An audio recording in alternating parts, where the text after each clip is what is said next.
Assalamualaikum warahmatullahi wabarakatuh.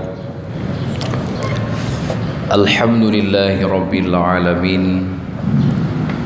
Wabihi nasta'in ala umuri dunya waddin. Asyhadu an la ilaha illallah wahdahu la syarika lah. Wa asyhadu anna Muhammadan abduhu wa rasuluh. Allahumma salli wa sallim ala Sayyidina Muhammad wa ala alihi wa ashabihi ajma'in.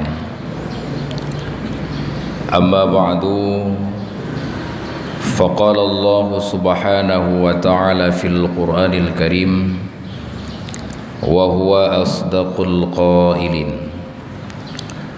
A'udzu billahi minasy syaithanir rajim. Bismillahirrahmanirrahim.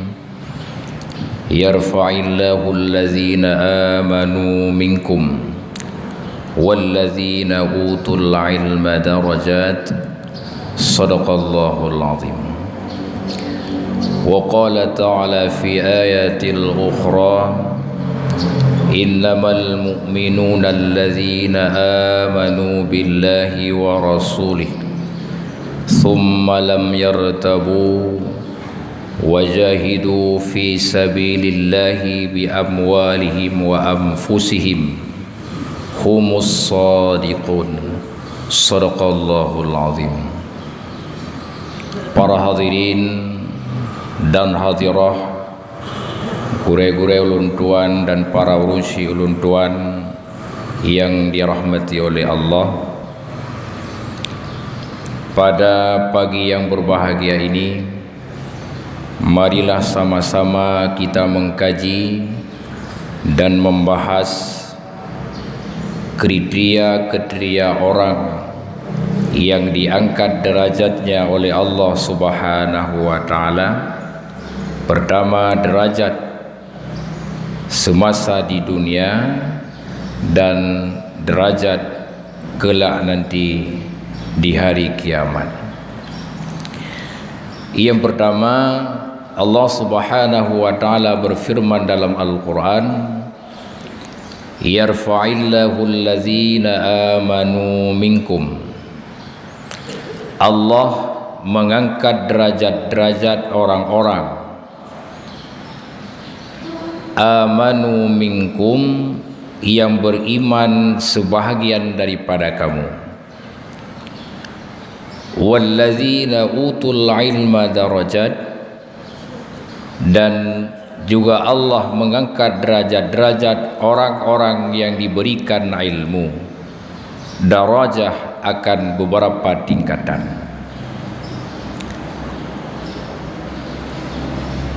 Allah mengangkat dua golongan manusia. Yang pertama, golongan manusia yang mempunyai keimanan. Yang kedua, golongan manusia yang diberikan ilmu oleh Allah. Iman dan ilmu adalah dua perkara yang saling mengikat satu sama lainnya, yang tidak akan sempurna satu dan lainnya apabila keduanya tidak ada. Yang pertama, iman. Apabila iman tidak ada ilmu, maka mukmin tersebut tidak akan sempurna dan tidak akan tinggi derajatnya. Kemudian yang kedua, ilmu. Alim, punya ilmu tapi tidak punya iman, juga tidak sempurna keilmuannya karena tidak disertai dengan keimanan. Maka dua perkara tersebut adalah dua perkara yang sangat penting.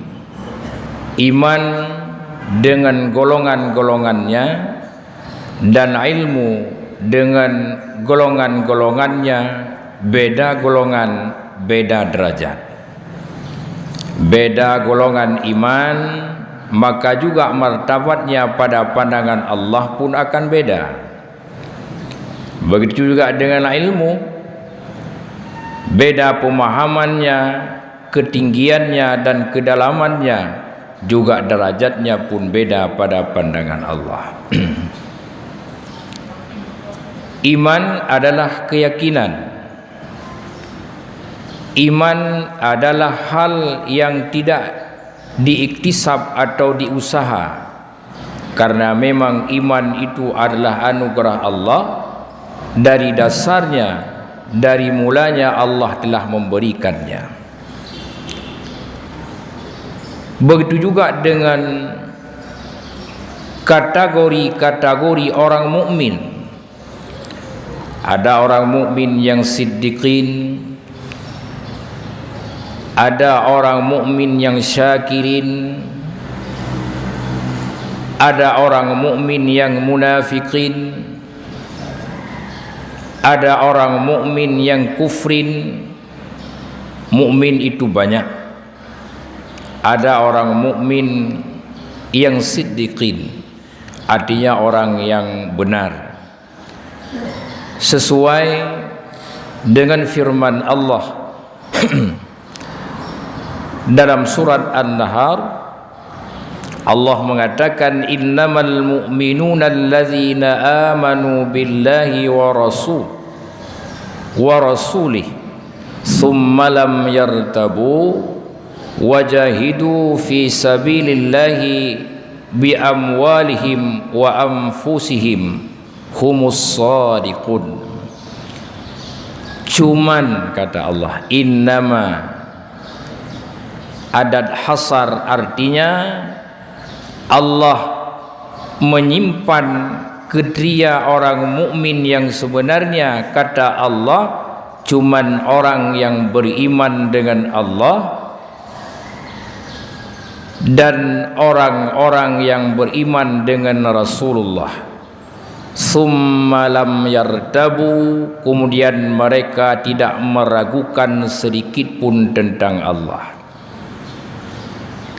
Wajahidu, dan dia berjihad dengan hartanya dan dengan jiwanya fi sabilillah, pada jalan Allah. Humus shadiqun, dialah orang yang benar. Kita melihat kepada pengertian iman. Iman al-iqraru bil lisan, mengakui dengan lisan. Wa itsbatu bil qalbi, dan menetapkan dan membenarkan dengan hati. Ada kesesuaian, kekompakan antara ucapan lisan dengan pengakuan hati. Apabila orang yang beriman yang diucapkan oleh lisan mengatakan amantu billah, lun beriman dengan Allah. Amantu bir rasul, lun beriman dengan Rasul. Amantu bi kitabillah, lun beriman dengan kitab Allah. Amantu bil malaikah, dan lun beriman dengan malaikat, dan hingga akhirnya rukun iman. Namun hatinya tidak demikian, dinamakan dengan orang munafik. Namun apabila sesuai hati dengan lisan, maka itu dinamakan dengan mukmin. Mukmin yang siddiqun, mukmin yang benar. Maka antara lain orang mukmin yang benar, summa lam yartabu, kemudian mereka tidak akan pernah ragu sedikit pun tentang Allah. Tidak ada keraguan. Makna daripada tidak ada keraguan bisa kita pahami lewat makna tawakal. Tadi pagi kita keluar dari rumah, bangun tidur, mandi, menggunakan pakaian bergegas-gegas untuk berangkat ke tempat yang mulia, yaitu ke masjid. ingin melaksanakan salat berjamaah, wate tacok langkah takun bismillahi tawakkaltu ala Allah la haula wala quwwata illa billah.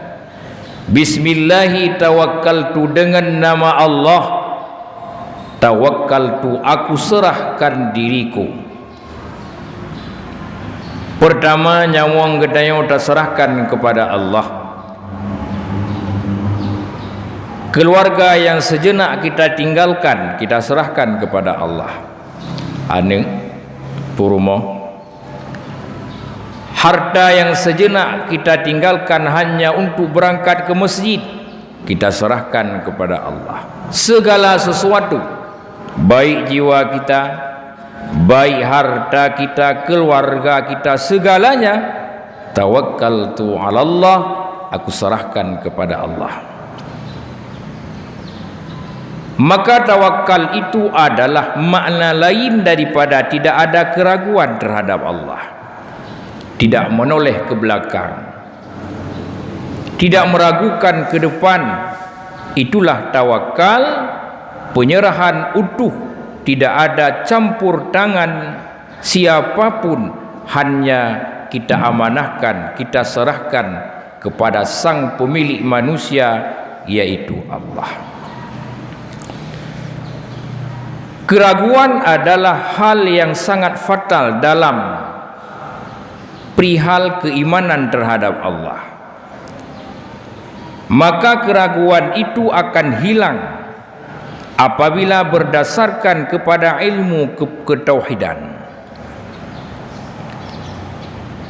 Tanpa ada ilmu ketauhidan, maka keamanan ketauhidan, keamanan iman itu tidak terjamin, tidak akan pernah aman dan terjamin kesempurnaan iman kita. Maka oleh sebab demikian, keraguan itu adalah naluri. Keraguan itu adalah bisikan hati yang alamiah, di mana Islam lebih dulu mengenalkan kepada manusia tentang hal teori, naluri. Teori naluri bukan punya orang barat. Teori naluri bukan punya orang Eropa, tapi teori naluri adalah teorinya Al-Quran, punyanya Al-Quran. Mari kita membuka fikiran kita melihat dengan kacamata agama. Insting adalah pemberian fitrah Allah kepada setiap makhluknya. Yang namanya insting itu bukan hal yang direncanakan dan bukan hal yang didasarkan kepada pengetahuan. Kita melihat burung, bagaimana burung bisa membuat sangkarnya, padahal burung tidak mempunyai ilmu, burung tidak sekolah, burung tidak mengikuti pengajian. Bagaimana cara burung bisa membuat sangkar yang begitu indah dan rapi, yang kadang-kadang manusia pun tidak sanggup membuatnya. Tak cicim yang cong bau, isangkut umpung hanya bertalikan dengan tali yang lemah, tapi sangkarnya bisa terbuat begitu indah. Kemudian laba-laba bisa membentuk sarangnya yang indah. Binatang-binatang buas bisa mendidik dan melahirkan anaknya. Itu semua adalah insting, kemampuan yang diberikan oleh Allah kepada makhluk tersebut. Apakah kita ragu? Apakah kita masih menyimpan misteri dalam hati kita yang bahwa Allah itu bukan Tuhan? Maka pada suatu saat Sayyidatuna Aisyah meragukan tentang kesetiaan Rasulullah. Pada suatu malam Rasul bermalam di rumah Aisyah. Aisyah melihat Rasul keluar dari rumah. Geglib le Aisyah. Oh gerilya Rasul.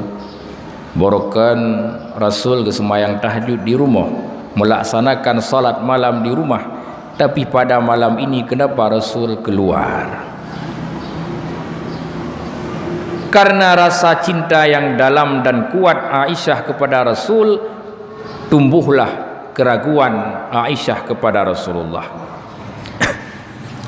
Waktu tumbuh keraguan Aisyah kepada Rasulullah, kemudian Aisyah bertanya, "Ya Rasul, engkau mau ke mana?" Dijawab oleh Rasul, "Aku hanya sebentar keluar rumah mencari angin." Karena Rasul selalu datang wahyu dari malaikat Jibril tentang perihal sesuatu yang dihadapi oleh Rasulullah, maka Rasul tahu, "Aisyah, apakah engkau cemburu terhadapku?" Jawab Aisyah, "Iya ya Rasul, lun cemburu kepada Ron." Kalau memang engkau cemburu, pasti ada yang lain sama engkau. Siapa itu Rasul? Syaitan. Apakah pada kita manusia ada syaitan ya Rasul? Ya, semua kita ada syaitan. Termasuk engkau ya Rasul? Ya, termasuk engkau. Namun Allah melindungiku. Siapa itu syaitan yang ada pada kami ya Rasul? Rasul menjawab, nama syaitan perempuan yang ada pada engkau adalah Lilith. Sihab. Lilith dan Sihab adalah syaitan yang besar, yang perempuan, yang wanita, yang ada pada setiap wanita. Jadi dua syaitan, ada syaitan laki-laki dan ada syaitan perempuan. Yang baurina hidup syaitan yang ina, yang baurang agam hidup syaitan yang agam, sama kuatnya itu ratu dan raja. Maka terjadilah perkawinan antara syaitan laki-laki dan perempuan, lahirlah anak-anak syaitan, yang anak-anak syaitan itu bagaikan bakteri dan kuman yang hinggap di tubuh dan hati manusia. Hadirin dan hadirah sidang jamaah subuh yang dimuliakan oleh Allah, maka ia redap keraguan itu antara lain adalah usaha daripada syaitan yang ditumbuh kembang biakkan oleh syaitan untuk menanam keraguan kepada Allah. Maka untuk menghilangkan dan melemahkan keraguan itu antara lain adalah dengan memperkuat akidah Islamiyah, ketauhidan kepada Allah. Kita mengenal yang bahawa salah satu sifat Allah al-ilmu, mengetahui, di mana mengetahui Allah itu ilmu Allah beda dengan ilmu kita manusia. Ilmu Allah al-inkisafil ma'lum, bi'ilmihi, terbuka segala yang maklum dengan ilmunya Allah. Ilmu dan maklum. Ilmu mengetahui artinya terbuka, tidak tersembunyi. Kemudian sesuai dengan yang maklum. Maklum itu adalah azali. Segala sesuatu itu sudah ada pada azali. Maka ilmu Allah sesuai dengan azali. Allah tidak pernah meleset menciptakan manusia. Pada azali, misalnya katakan manusia itu panjang dicipta oleh Allah, kemudian dengan ilmunya Allah menciptakan yang pendek, itu tidak ada. Sesuai, muwafaqah, tidak tergeser sedikit pun ilmu Allah dengan yang ada pada azali. Maka yang dinamakan ilmu Allah bukan zat. Yang dinamakan ilmu Allah itu bukan waham. Yang dinamakan ilmu Allah itu bukan ragu. Allah tidak berilmu dengan ilmu zan, Allah tidak berilmu dengan ilmu ragu, Allah tidak berilmu dengan ilmu waham. Apa itu zan? Allah mengetahui hanya 75%. 25% Allah tidak mengetahui. Itu bukan ilmu, tapi itu pada makna jahil. Allah mengetahui hanya 25%, 70 ya tidak. Dinamakan dengan waham. Itu bukan ilmu, tapi itu jahil. Allah mengetahui 50%, 50-nya tidak. Itu juga bukan ilmu, itu ragu. Dinamakan juga dengan jahil.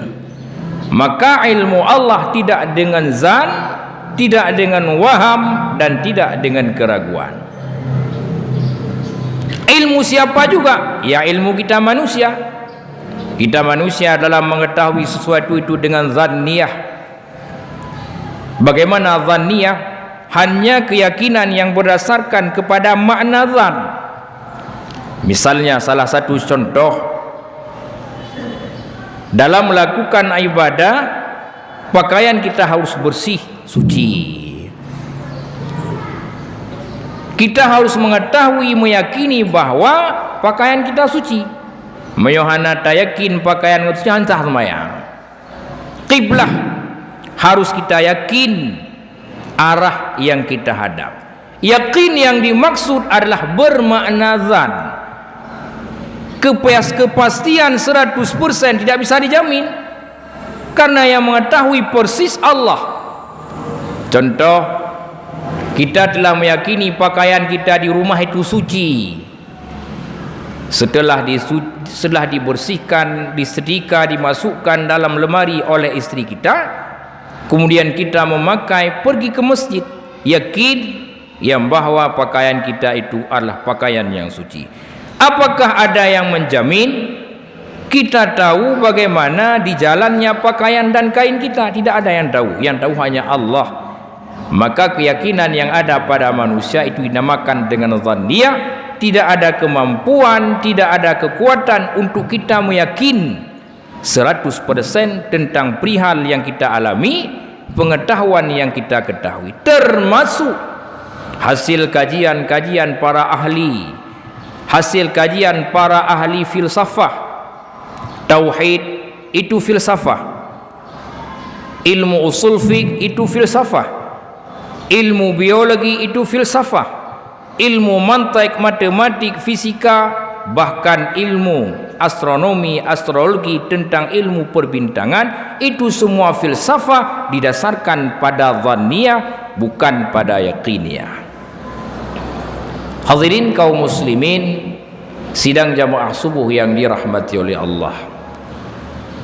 Pertama, summa lam yartabu wajahidu bi amwalihim wa anfusihim fi sabilillah. Mereka berjihad dengan harta mereka itu, bersungguh-sungguh memberikan, menggunakan, menginfakkan harta mereka itu pada jalan Allah.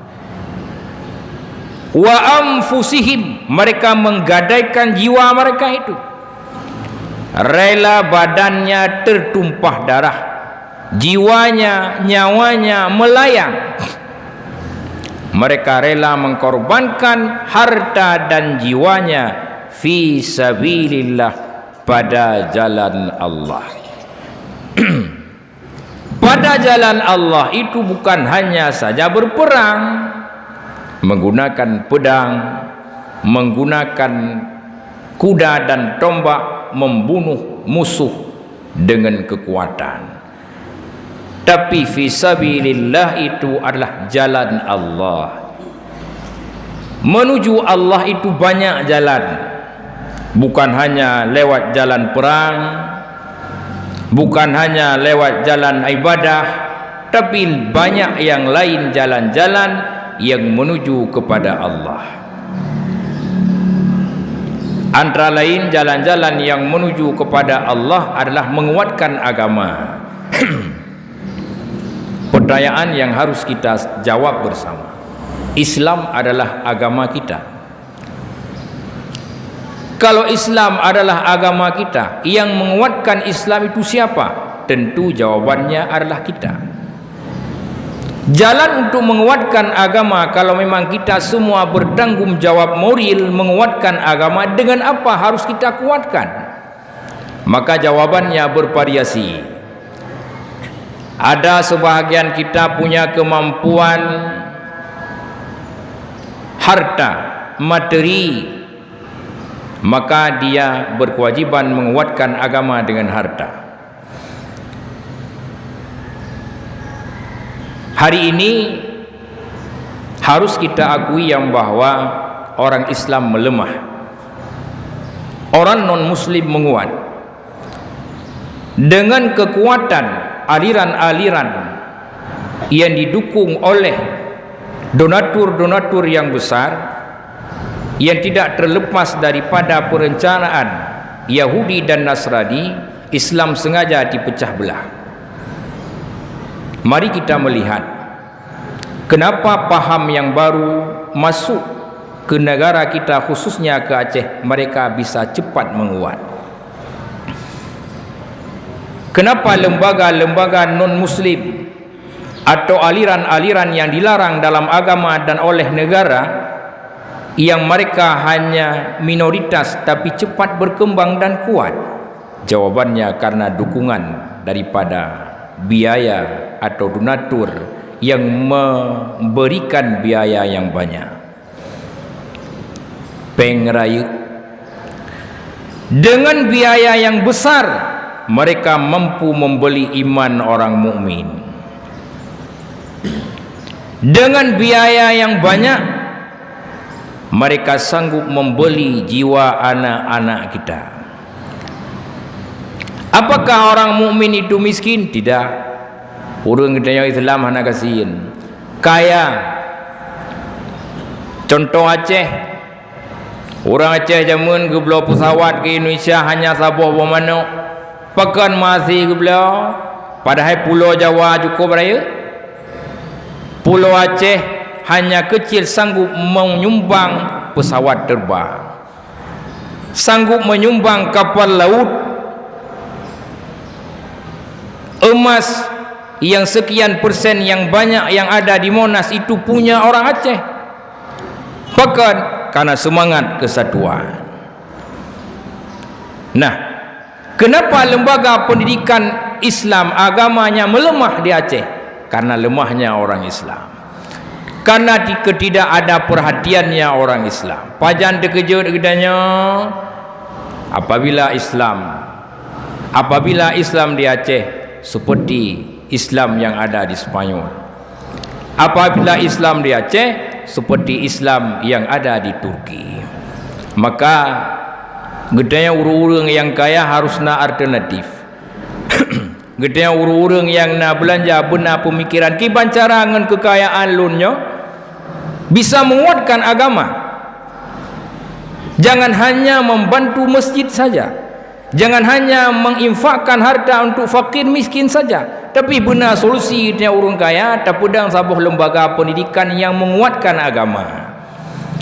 Adanya jalan satu sama lain membantu menguatkan ekonomi. Semua lini orang kaya itu harus berpikir. Maka waktu Rasulullah pertama pun hijrah ke Madinah, kepesan oleh Rasulullah bak sahabat, Rasul ngepegang, wahai para sahabat lu, wahai Ibnu Abbas, wahai Amr bin As, aku ingatkan kepada kalian di Madinah ini jangan sampai ekonomi dikuasai oleh orang Yahudi. Muyo ekonomi dikuasai oleh orang Yahudi, maka kita Islam lemah. Oleh sebab demikian, maka tanggungjawab kita orang kaya itu banyak. Bukan artinya orang lain pun tidak bertanggungjawab, lebih besar juga. Termasuk para ahli ilmu. Para ahli ilmu agamakah, ahli ilmu pendidikan umumkah, kita harus bersatu. Para ahli ilmu itu jangan satu sama lainnya memotong dalam lipatan. Mazhab pulin hanapah, mazhab pulan hanapah, tungku pulin hanapah, tungku pulan hanapah, dosen pulin hanapah, dosen pulan hanapah, tungku pulin hanapah, pakar pulin hanapah, pakar pulan hanapah. tang pakai Samudra tu bak tak pelagut ilmiah katanya, bak mencari pengikut yang banyak, kita rela memotong kaki kawan, kaki teman, kaki sesama muslim dari belakang, sehingga pecah orang Islam. Padahal al-ikhtilafu ummati rahmatun, berkali Rasulullah. Beda pendapat umat lonyo rahmat, bukan beda pendapat umatku itu menyengsarakan, bukan. Islam yang begitu indah, dengan pemahaman yang luas, dengan kemudahan yang sangat relatif dalam bermazhab. Beda fikirnya, beda pendapat Hanafi dengan Syafi'i yang jurang pemisah, bukan.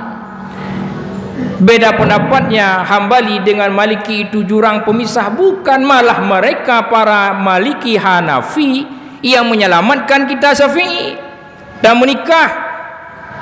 Hana ade wali ayah urina gaduh pakai luaid, ayah urina gaduh pamain batai hana semayang leho dan asar. Pernikahan udara nasah nikah, Syafi'i menggaris bawahi tidak sah. Kalau tidak sah bagaimana? Ya nikah zina terhormat. Tapi zina orang secara terhormat, tak pakai baju pengantin. Yang agam pakai baju dengkuma, yang inang pakai baju cunya adin, pedu ada pelamin undang urang, pajuh walimah, padahal itu adalah zina terhormat. Bagaimana yang zamanya zina, yang namanya zina tetap dijilid. Kalau yang pengantin tu pernah kawin sekali, ya dirajam. Nah, dengan ada penghormatan pendapat mazhab yang lain, maka tidak terjadinya jilid dan rajam terhadap pengantin yang berpaham mazhab Syafi'i. Hadirin dan hadirah sidang jamaah yang berbahagia. Kemudian yang kedua, ilmu. Semangat menuntut ilmu, baik yang muda, yang tua, itu jangan dilemahkan. Hendaknya di setiap majelis ilmu kita berkewajiban menghadirinya dimanapun. Maka sesuatu yang sangat mengkhawatirkan adalah apabila hadirnya ahli ilmu mengembangkan ilmu, kurang minat masyarakat mengikuti majelis kajian ilmu, itu salah satunya indikasi Islam itu melemah. Maka untuk mendapat dua sekaligus, untuk meninggikan derajat adalah dengan memperkuatnya keimanan dan memperdalamnya ilmu pengetahuan. Karena Allah mengangkat derajat kita dengan iman dan mengangkat derajat kita dengan ilmu. Dengan demikian kita akan mulia di dunia dan juga kelak kita akan mulia di akhirat. Hadirin dan hadirah sidang jamaah subuh yang dirahmati oleh Allah, mengingat matahari mau terbit, mungkin pada pagi ini pembahasan dari kami agak terlalu panjang, maka setiap ucapan tutur kata ulun tuan pasti ada kekurangan, ada kata-kata yang menyakitkan, namun semua ini adalah untuk motivasi pertama, menjadi bahan renungan untuk pribadi penceramah dan bahan pengingat. Mudah-mudahan juga bisa menjadi bahan renungan dan tambahan ilmu untuk semua kaum muslimin dan muslimat yang dirahmati oleh Allah. Mohon maaf atas segala kekurangan. Usikum binafsi bitaqwallah. Wassalamualaikum warahmatullahi wabarakatuh.